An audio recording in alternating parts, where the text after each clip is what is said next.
It's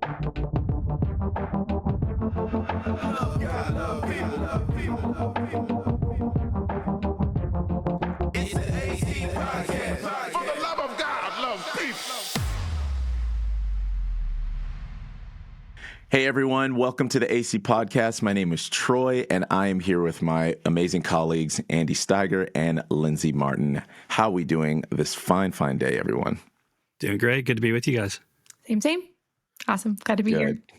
Got my Bengal spice tea, man. I'm ready to go. Let's talk. Nice. Spicy. Lindsay, you got anything? Just H2O? Like a little lukewarm coffee. So we'll top that up after this. Lots going on at AC. Actually, at the time of this recording, our wonderful colleague and newly appointed Vice President Wes Huff is actually in Australia, and he is doing a series of speaking engagements out there. So if you are someone listening, whatever your time zone is, and you got a chance to connect with him, let us know how you enjoyed it, and I hope you guys are enjoying your time. We love seeing how AC has been expanding and growing, and by extension of whomever, wherever. It's been really cool to see. So let's jump into today's episode. Today we are we're having a conversation that we have titled Unfollowed, and given the news over the last, it's not just the last few weeks, but definitely heightened in the last weeks. We've watched, we've seen, we've heard. Many of you have seen the tragic death of Charlie Kirk, and there's been a lot of conversation around that. But we wanted to dive into one specific component and how a person's opinion or whether it's been their political affiliations or preferences, whatever, have very quickly led to an open unfollowing. I think we normally see people can quietly make their decisions. I'm like, I'm going to kind of turn that off. I'm going to stop engaging. But the fact that people have been so open about their unfollowing of whether it's been celebrity or even pastors, we wanted to get into this conversation. So I wanted to pass it over to you, Andy. What have you been seeing in this conversation? Well, yeah, I'll share with you guys what I've been seeing. I'm wondering the same thing from you. What have you been seeing? After we did the last podcast and we published that, my wife and I actually were celebrating 24 years of marriage. We went away that weekend and had a great time. But I specifically told Nancy, I said, hey, let's agree to just not be on social media. I don't know how you guys have felt lately, but there's just been a heaviness over the culture, particularly a heaviness on social media. I needed a break from it. I think you guys would agree that with all that's taken place with Charlie Kirk's death and the reactions from this tragedy, that it's one of those moments, and I think we have these periodically in our lives. It's these moments where the veil's kind of pulled back and you get a clearer picture of just where the society's at. And I gotta say, I didn't realize, I think, how divided and broken our culture is. And just the level of evil, and the level of divisiveness that's going on in our culture. And I think that's part of the reason why I wanted to be off of social media. There were all sorts of comments, both positive and negative, to the last podcast we did. Although I would say, from what I've heard, I haven't really delved into that, but from our staff, I've heard that overwhelmingly they were positive, which that's great. But I'm wondering what you guys have seen, because if I've looked on social media, and since the weekend, I've done a little bit on social media. One of the things I saw right away was this trend of people saying, "Hey, I just lost," like Forrest Frank's, like, I just lost 30,000 followers from posting about Charlie Kirk's death, and as Frank says, and talking about my faith. And that's the thing that I saw with a lot of these posts, were people saying, "Hey, I posted about my faith, and I've lost all of these followers." One that just hit me, and I'm curious which ones you saw, but I saw this guy that's on an Instagram that his Instagram is about goldfish, guys. Like, that's what he does. I didn't even know that was like a thing. He's a goldfish guy. Instagram's a wild place. It's a wild place. So he promotes goldfish. Again, okay, that is a thing. We're not talking the snack. We're not talking the snack at all. We're talking the actual. Talking the snack. Okay. And he has got tons of followers, but he decided that he would, share about his faith in light of this this tragedy, and he's like, man, I just lost thousands of followers. What on earth is going on that I can't even mourn this guy's death, and I can't even just tell you that I'm a Christian. Yeah. Yeah, I definitely have seen a lot of that. And I think this pressure and I think it's this like follow, unfollow culture, right? Like, I think that I've heard it called digital activism.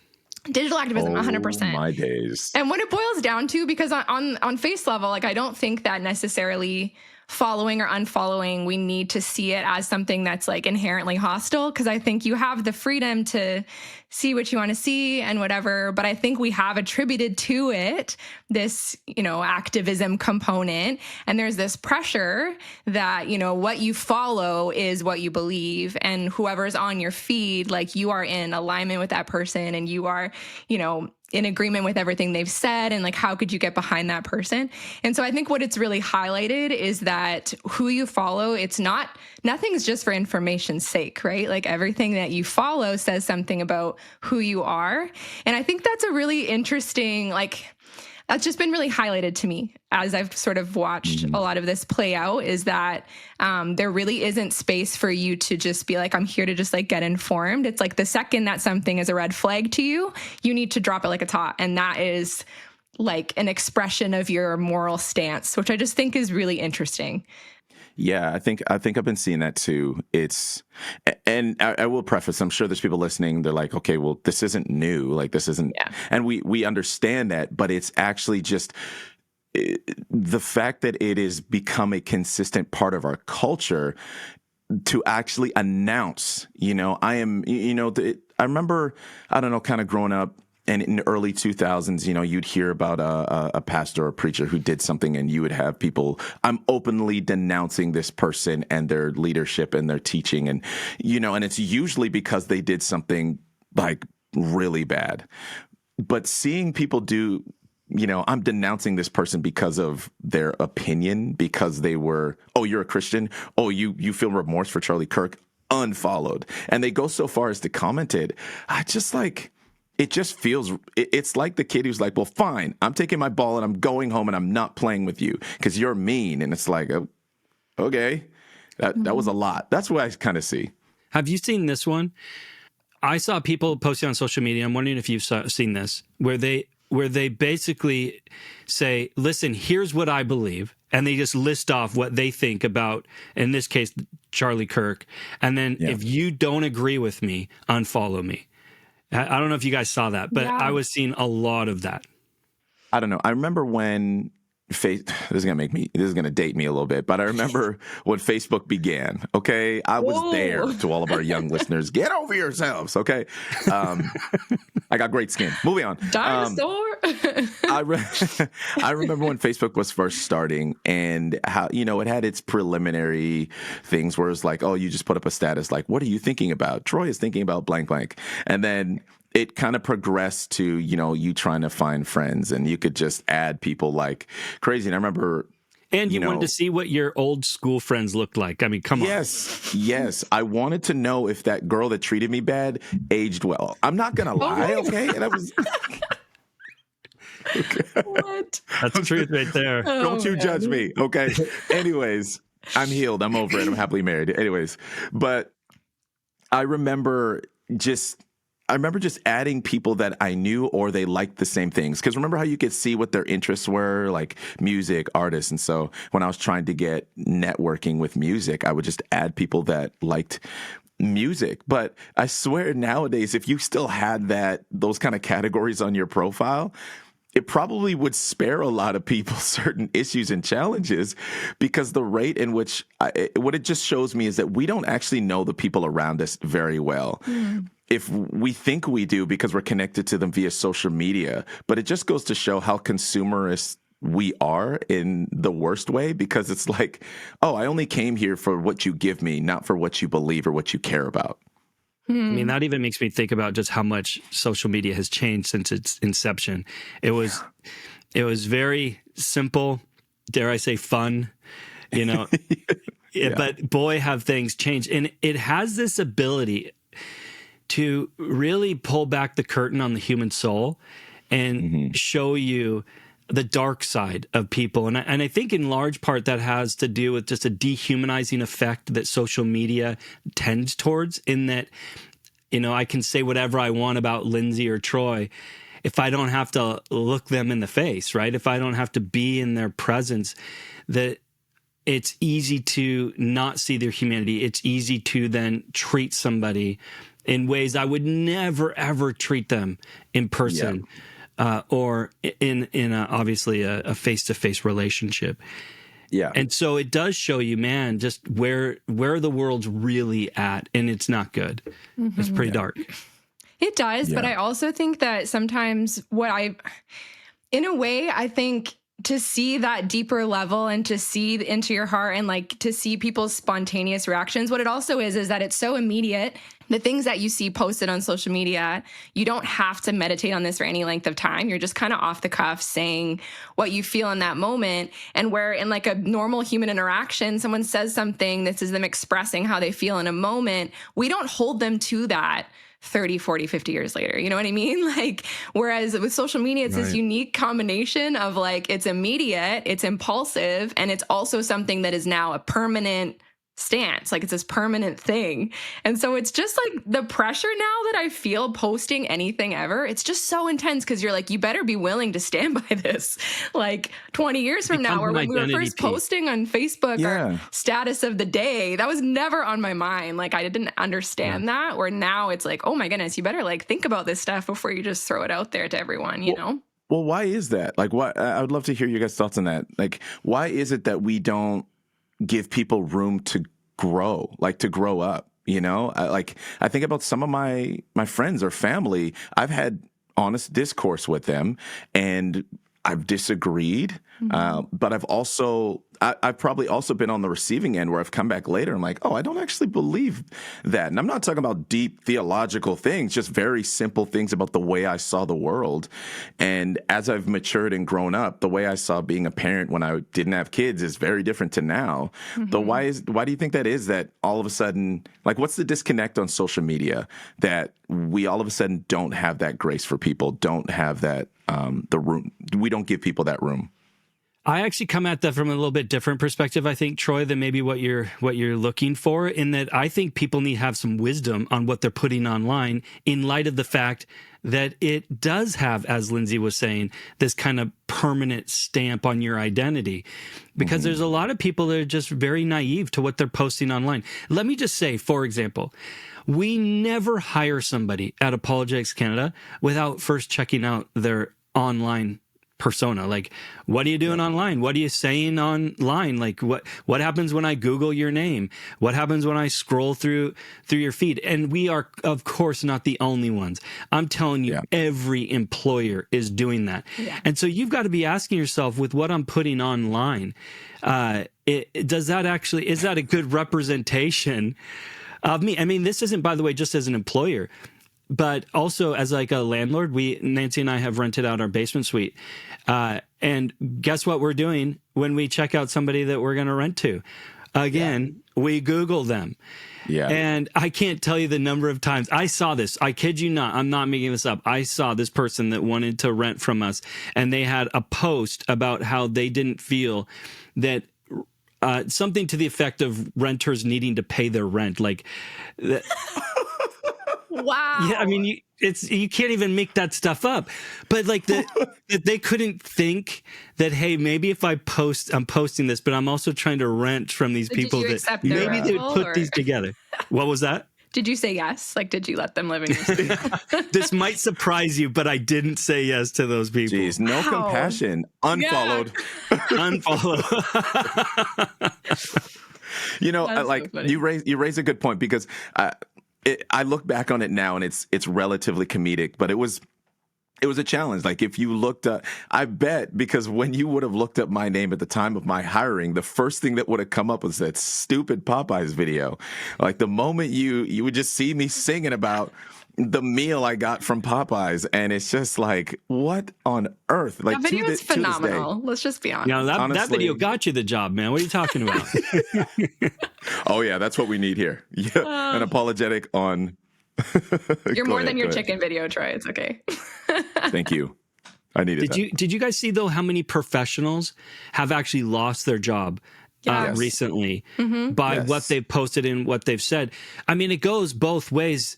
On the one hand, you have people posting things and then trying to get a job. Then you got other people who have a job and they're posting things. I'm like, to me, I just can't help but think, do you not have wisdom? And, first of all, you're showing people what you actually think, which is dark and sad, but also don't even have the wisdom to think I should be careful on what I'm posting and saying, because maybe how I'm feeling in this moment, I'm going to regret having posted that, a day or two or a week from now, or let alone a year or two. Yeah. Absolutely. And I think the issue is that if all of our interactions socially, like I feel like in my life, I know I have spaces where I could go and have that frank, honest conversation and say like Totally. what's fresh on my mind. I know who my people are, that I would have that conversation in confidence.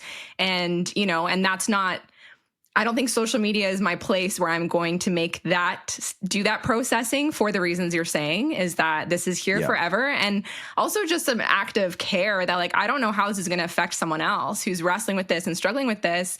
And as someone who's worked with youth for a long time, right? Stuff that I post, I recognize that like my stance I take is going to influence them. And so to like have that wisdom and that diligence to go somewhere and like do the work in advance to process with someone trusted, come to an actual conclusion you're willing to put out there, and then do that. But my suspicion is that people who are posting this, maybe social media is actually their only outlet for processing things. And I think if that's true, that's unfortunate and sad, right? But we're meant to do this in actual face-to-face communication. And I think to Troy's point earlier of like, what is that difference? Why is, online versus in person? There's context when you're like in a conversation with a person and you see, even just like how they say it and like the emotion behind it. And, people that even for myself, I see people's posts that I'm like, this is so hateful and it's so intense.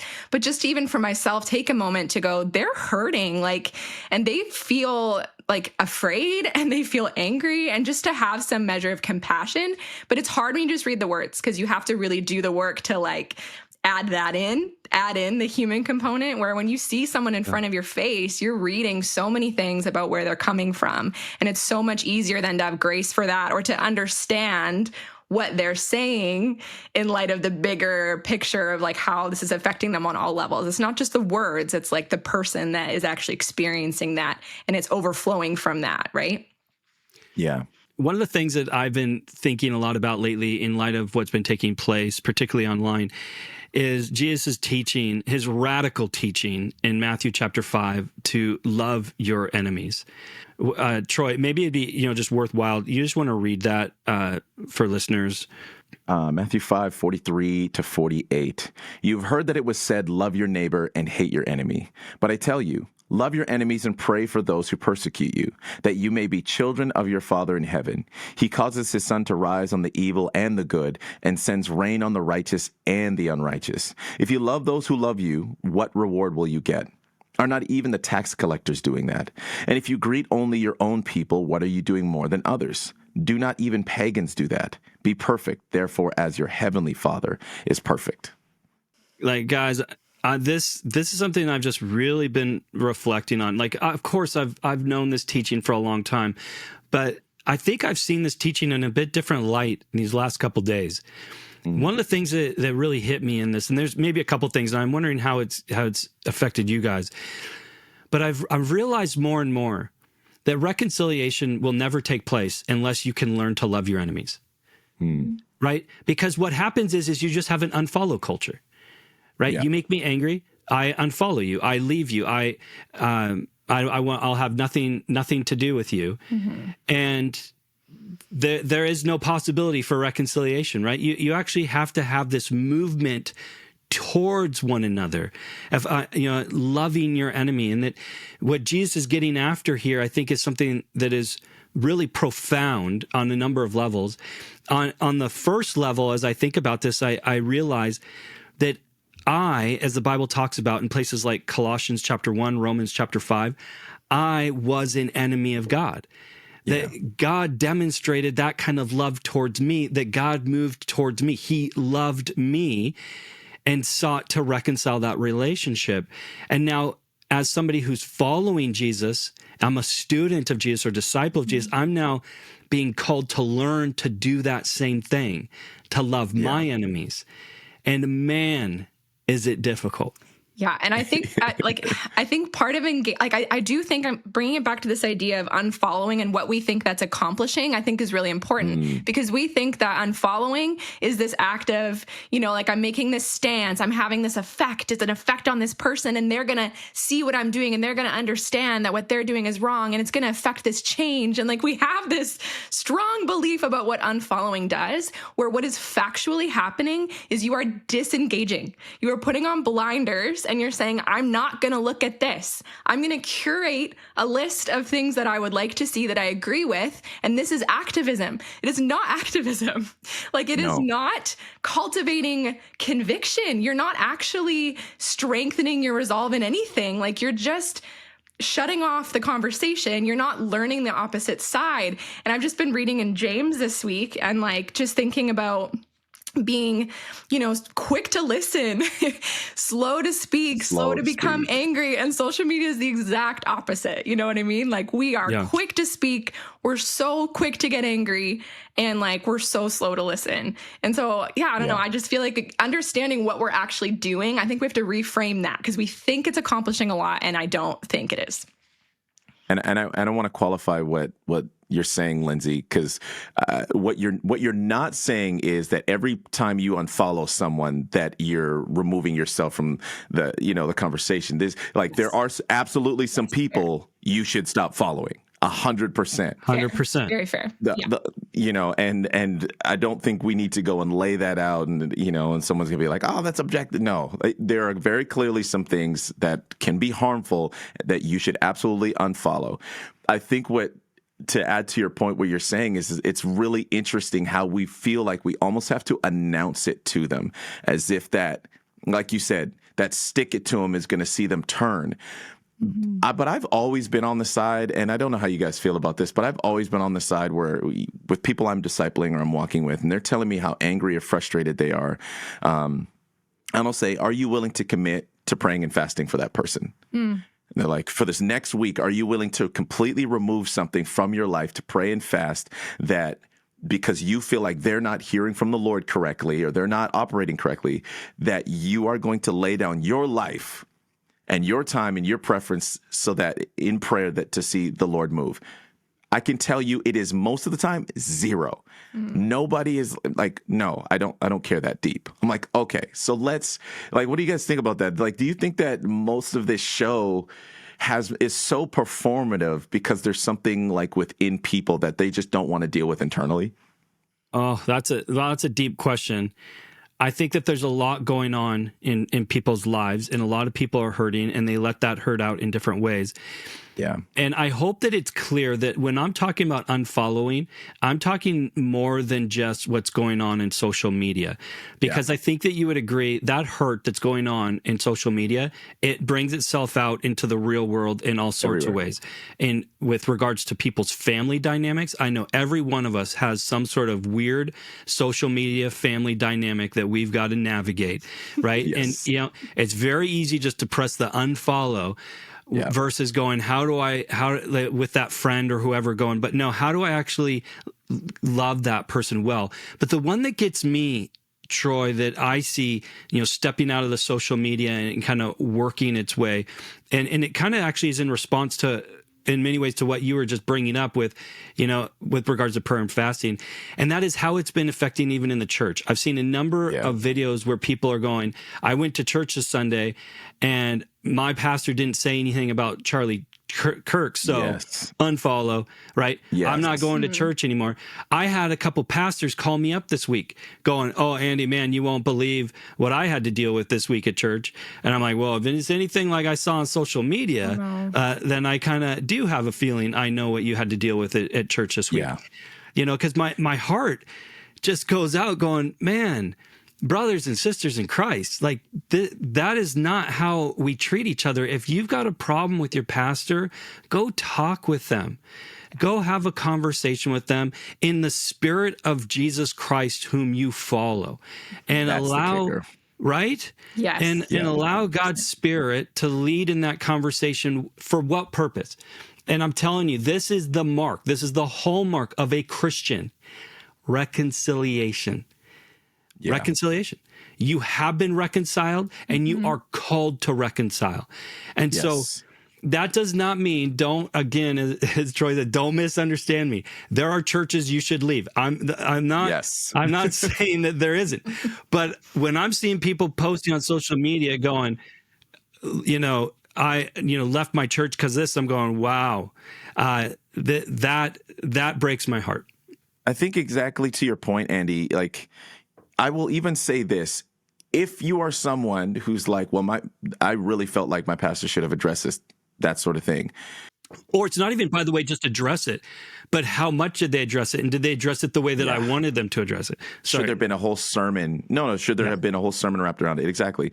But my thing is when I look at Scripture, if someone has done you wrong, then or you feel they've done you wrong, you go to them. So how did you not have the wherewithal to then go and say, I need to have a meeting with my pastor? I want to understand why they did not address this tragedy, why they did not address Charlie Kirk, or they didn't address him the way that I would have liked. If we actually can say that we love these people, right, then I think you have earned the right to kind of explain yourself, to have that kind of conversation. And if after that conversation you're like, well, all of this seems to be this, I'm going to use all this to sum up my feeling of being in this community, I'm gone. In my mind, that was not the catalyst. That was just a straw that broke the camel's back. If that one singular thing is why you left the church without holding a meeting with your pastor's leadership, the elders, whatever, then I'm sorry. It feels like that's an excuse, and you were barely in there anyway. Because if you're actually walking in love with people, man, this should draw you even closer, even in your grief and frustration. But I just don't feel like we necessarily want that. I think this is a part where I even like the comment you were making about prayer and fasting. I think that being willing to be in that posture of self-denial is huge. And I think even like the meekness of Christ, like that is not something people are championing as the Christian position right now. It just feels like I was just, again, in James, right? He's talking about if anyone thinks he's religious and does not bridle his tongue, but deceives his heart, this person's religion is worthless. And I think our culture is flipped on its head. And they said, if you're religious and you bridle your tongue, your religion is worthless.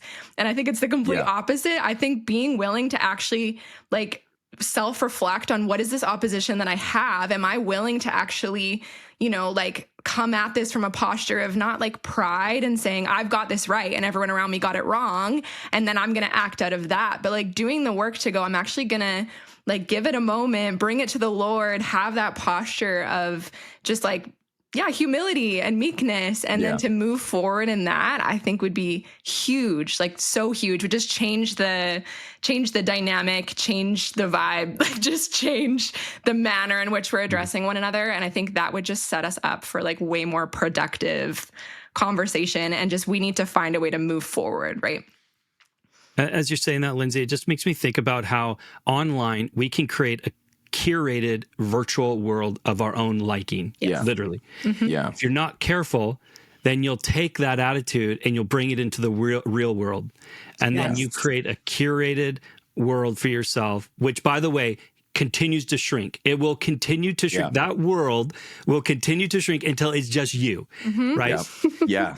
Where you just unfollow whatever church or person that The is echo chamber. You become your own echo chamber. And part of the Christian life is you and I are called to live and to walk and to do life with people that frustrate us. 100%. People that we disagree with, right? People that we have to learn to care for and to love, and ultimately to be like Christ. That we're called to walk in those footsteps and to be holy as he is holy, to love as he is loved. And that's the hard work that a lot of us, because this is true of all of us, right? A lot of us just aren't willing to embrace and go, okay, Lord, teach me. Wes and Jill here for Apologetics Canada. We want to make sure you're aware of our AC Ontario conference happening on November, Saturday the 8th at Glad Tidings Pentecostal Church. Yeah, so we're going to be having main sessions on the topic of the theology of technology featuring Wesley Huff, Andy Steiger, Gretchen Huizinga, and the whole AC team is going to be there. Don't miss out. We'll see you there. Hey guys, Troy here. I am so excited to announce 2 new resources that we have available for you on our website. The first one is called the Ministry Finder. The Ministry Finder is an AC resource to help young adults and parents find trusted Christian ministries. The main goal of this tool is to help young Christians find community.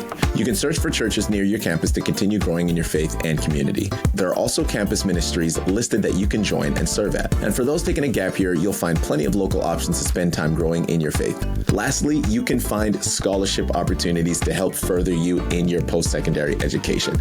So head to apologeticscanada.com, click the resource tab, and work your way down to Ministry Finder.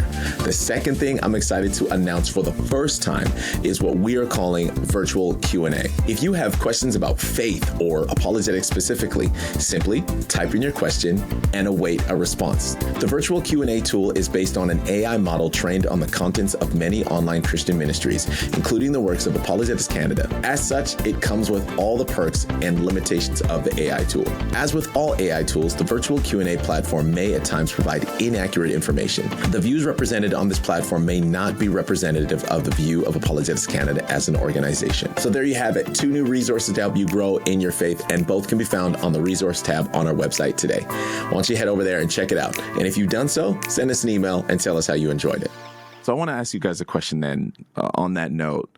Is it possible to follow someone that you disagree with? Or should a person, if you have disagreements, what gives merit to actually unfollowing them, right? Because I feel like there's a bit of a tension that we are identifying here. How do you move within that tension? And how do you differentiate between, okay, I don't agree with this, but I can still follow them? Or I disagree with this and I feel like I need to remove myself. Like, how do you guys gauge that? 100%. I think I see Instagram, social media, whatever, as a tool. And I think it'll be different for every person because some people can have lots of differing opinions and it just like stirs their mind. Like they just are following these different accounts. They're not blindly consuming. They are like, oh, I like to see these different opinions because it really challenges me, keeps me aware of what's happening around me, and they can really follow that. Yeah. So for me, like when I see things that are just openly hostile or, like attacking people, it just burdens me in a way that I need to do heart checks regularly to be like, I don't think there's a rule everyone should follow and this is the best way to curate your Instagram. But I think doing heart checks regularly to just say, how is this affecting me? Like, is my feed and who I'm following, is this inspiring in me? That like I want to defend my faith, and I'm someone who uses Instagram as a platform to be informed and to formulate my response and to be educated and to I think there's people on our staff who do that really, really well. And for myself, I'm a bit more careful. I still want to see what's happening out there, but I also need to be sensitive to the way I carry burdens in a way. So I don't know. I don't know if that's like a weird answer, but I think for each person, they need to assess why am I here? Why am I consuming this content? What fruit is it producing in me? And if what it's producing is despair and comparison and anger and hatred, then you need to just withdraw. It doesn't matter what people think about. Right. And then unfollow. Then I'm on board. You know what I mean? But if it's, stuff that's actually inspiring in you, like a love of God and an ability to actually articulate your faith, and you can productively contribute to those scenarios, those situations, then I say go for it. But I don't think it's the same for every person. Well, I would agree with what Lindsay was saying. I think there's also another component to it, and that's just where we're attentive to the Holy Spirit's convicting in our lives. That the Lord moves in our lives, and at times says, you know what, you need to withdraw from this person because it's a toxic situation. So I had a friend that I had to literally unfriend. This is before even social media. Whereas like this friendship is not a healthy situation in my life, given the direction that they were going and what all that was taking place. Now that's actually pretty rare. I think this is something important for people to hear. That's pretty rare. Most of the time, I would say that the Spirit of God is working in me, saying, okay, how can I learn in this situation? How can I care and love for this person in this situation? But there are those times where, as Lindsay was saying, what kind of fruit is this creating in my life, and how is this impacting me? The problem I see is people are quick to cut relationship. They're not processing through that should be a difficult for them. For me, that was years long journey versus a couple day journey going, okay, done with you sort of idea. Yeah. And I think that stems from your view of the gospel as well, right? Because I think there's this sense in which what the world really needs is for us to just cut all the riffraff, like cut off all the evil people who have these hostile opinions. If we cut all them off and we only keep people who hold to this view, that's what's going to save the world. And that is not the gospel. The gospel is Jesus redeeming like innately flawed human beings, and then from that creating his kingdom. And he chooses all kinds of people that we would not have chosen to be there. Like that is just a fact of life. So to have the humility to say the actual gospel is the Lord choosing and acting and, working in these ways that he's going to redeem people that maybe you wouldn't have welcomed in. It's not actually up to you. Like it's up to the Lord who he welcomes in, and for us to get on board with that and to be like, praise the Lord, because I wouldn't have chosen me. You know what I mean? Like I'm at this table because Jesus is working in my life and is making this come about, that we should have that humility to say, it's not a given that any of us be a part of his kingdom. So we should have that mindset. I think that we want the Lord to work in how he does, and we want people to come and be redeemed. And that I think will also change our disposition, hopefully. Well, think about how it impacts you when you're learning to love those who don't love you, right? When you're learning to love your enemy, and how God can use that to transform you and to sanctify you. Here's one thing that I would like to ask you guys that I think is a really important topic to all of this, particularly for any of you listeners that have children, that have grandchildren, how this dynamic plays out in your family. See, now you guys have small kids, but notice most of parenting is teaching your children to reconcile, right? Your kids get in scraps with each other, and then you've got to intervene and go, you need to love each other, even though, they, stole your whatever toy and bonked you on the head with it, and you're intervening there going, explaining to them the Jesus way. And I'm telling you right now, guys, that your kids though are going to watch you as they get older and going, does mom and dad follow the Jesus way? Right? That's not a very Jesus way of you. No, that's exactly it. Because, I think one of the big things that since we're talking about just, how we raise our kids, with my kids, I'm huge on communicating, huge on it. I don't actually come down on them for getting angry. I don't come down on them for getting frustrated, or even when their emotions get the best of them. I don't come down on them for those things. I come down on them for, why didn't you communicate? And for me, I don't know, this is maybe my creative brain, but I always take it back to the garden. What would have happened if Adam and Eve ran to Jesus and said, before Jesus had to come to them, right? That's always worse for parents. When I have to come to you to find out that you made a mistake, that you committed a sin or whatever, versus you coming and being like, Mom, Dad, I screwed up. This is what I did. I remember even as a young teen for myself, whenever I came to my parents with an issue or a challenge or mistake I made, their energy towards me was so different. Their mood towards me was so different than versus, hey, Troy, what happened to the car? Why is there a scratch on or whatever? And I'm like, but I just, with our kids, I'm constantly trying to teach them communication. And I just find in this generation, we actually don't know how to communicate because we're not used to the pushback because of social media. I can say something to you, I can throw it into the comment section and just back up. And sometimes I'll look at the comment section and be like, hello? Are we going to address this? Hello? But we don't get that opportunity.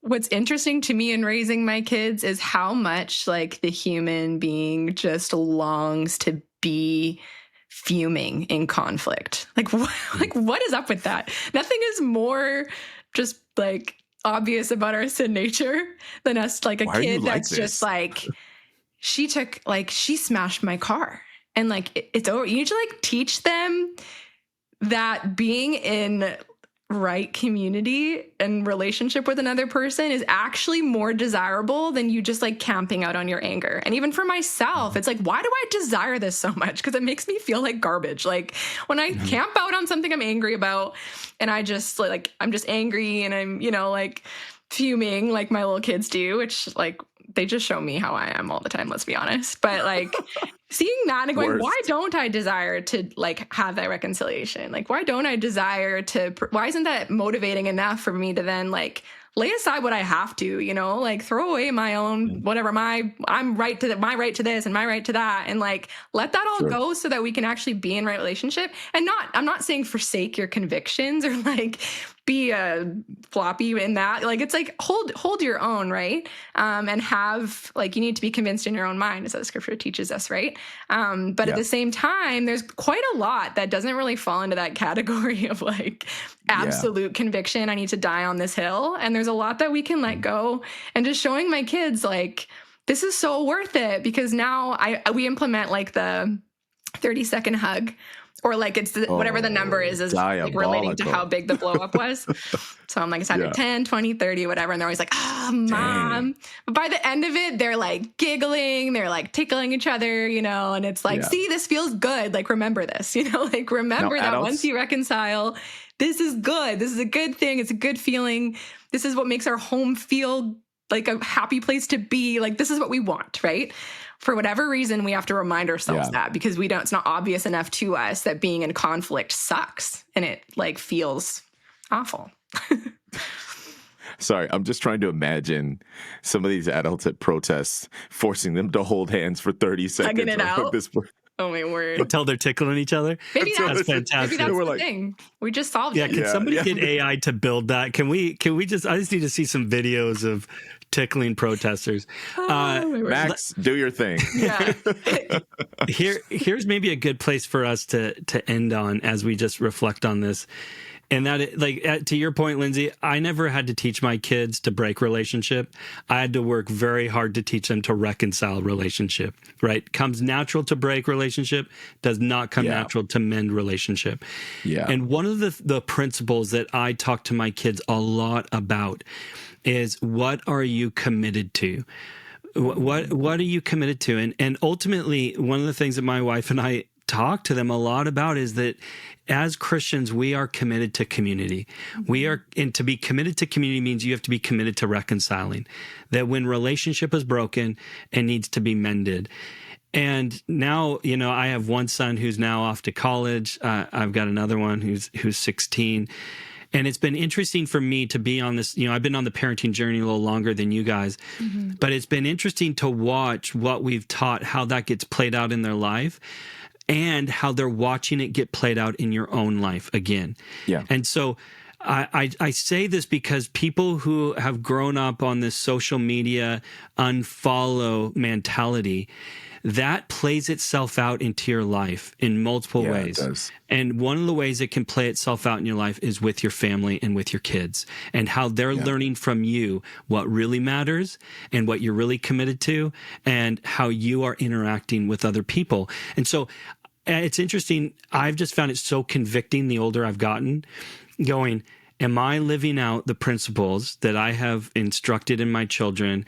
And am I setting a good example for them in my relationship with them in person, and as they see me interacting with other people in person and online?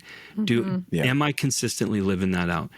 100%. Yeah. And like Troy's talked about this before too, just the idea of even like modeling, like reconciling with your kids, and like being made low enough that you can apologize to them. And like, I just think about the impact that can be. And what it really is just applying the gospel, right? It's just saying, there's broken relationship, that surrendering to Jesus in that and just accepting the forgiveness he offers, and then actually applying it to your real relationship and saying forgiveness is possible and then living out actively in it. And that being something that we actually rehearse like every time we have a conflict. And just, the fruit that bears, I think is huge. Troy, I know you're going to close us here with a love God, love people moment. And if I could just raise one question that I just think that we got to think about in a culture that is increasingly hostile and in a culture that is increasingly divided. I wonder if the day is ever going to come where Apologetics Canada is going to be unfollowed, or Apologetics Canada is going to be canceled or viewed in a negative light because of our tagline, love God, love people. That tagline will be hostility to the culture. And just even, build the kingdom. Well, what kingdom? Right. And that just kind of weighs on me, going, if this sort of thing continues and you have more and more division and more divisiveness, that you find yourself pulling further away from this idea of love God, love people. Of course, this is Jesus' greatest commandment. He says, not only to love God with all your heart, mind, soul, and strength, and love your neighbor as yourself, but he says, a new commandment I give you. He says, love one another as I have loved you. It's an even higher bar than just loving others the way that you love yourself, but learning to love people the way that God loves, the way that Jesus loves. And it's just one of my prayers. It's just been on my heart. It kind of weighs on me, going, man, I will fight for that. I will continue to uphold the love God, love people. But I do wonder if one day, if that will be a means for people to say, oh, I don't want to have anything to do with them. Mm-hmm. Yeah.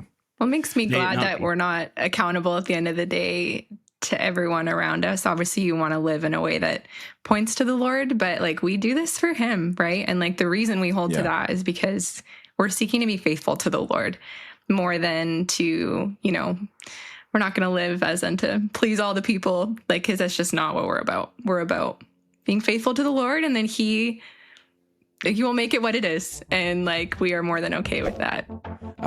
But as always, thank you so much for tuning into this week's episode. Make sure to like and subscribe on all platforms. Leave a review, especially on Spotify, streaming platforms. And as always, love God, love people. Bye for now.